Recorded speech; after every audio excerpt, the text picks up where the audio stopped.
Hi, welcome back. We're talking about fundamental quantities. What are fundamental quantities? Fundamental quantities are also known as independent quantities. They are base quantities in a given measurement system.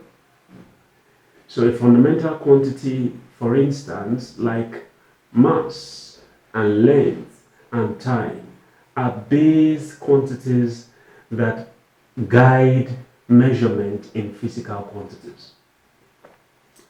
They can also be directly measured. That means we can directly measure the mass of a substance, or measure the length of a particular matter, or measure the time taken in a particular physical situation.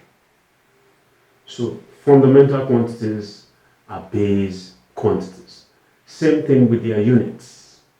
On the other hand, derived quantities are dependent quantities. That means we get them from fundamental quantities. For instance, area. Area is a physical quantity that comprises of length and breadth of a particular substance. Length and breadth are both fundamental quantities. A combination of several fundamental quantities is what gives you a derived quantity. You have various examples of fundamental quantities. Example is mass, length, time. We have electrical current. We have luminous intensity. We have temperature. These are all examples of fundamental quantities. Please endeavor to check the notes. You will see a chart of physical quantities and their units. Examples of derived quantities, I've mentioned one earlier, is area. We have pressure. We have acceleration. We have density, and several other examples. Now let's look at dimensions. What are dimensions? Dimensions are simply the expressions of derived units or derived quantities in fundamental units.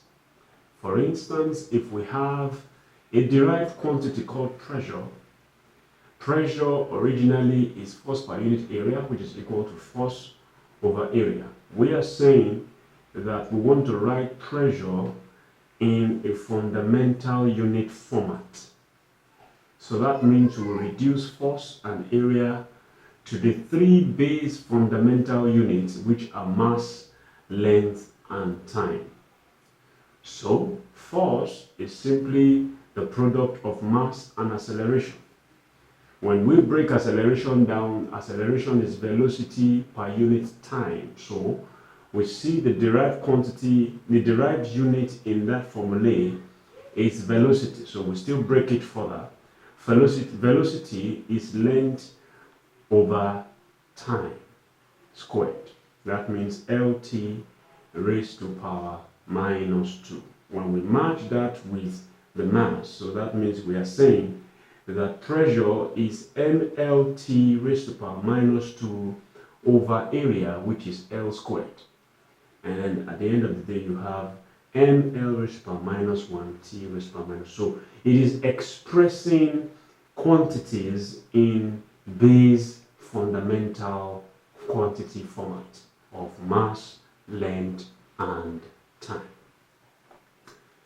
In the next video, we will be looking at past questions from SSC and UTME.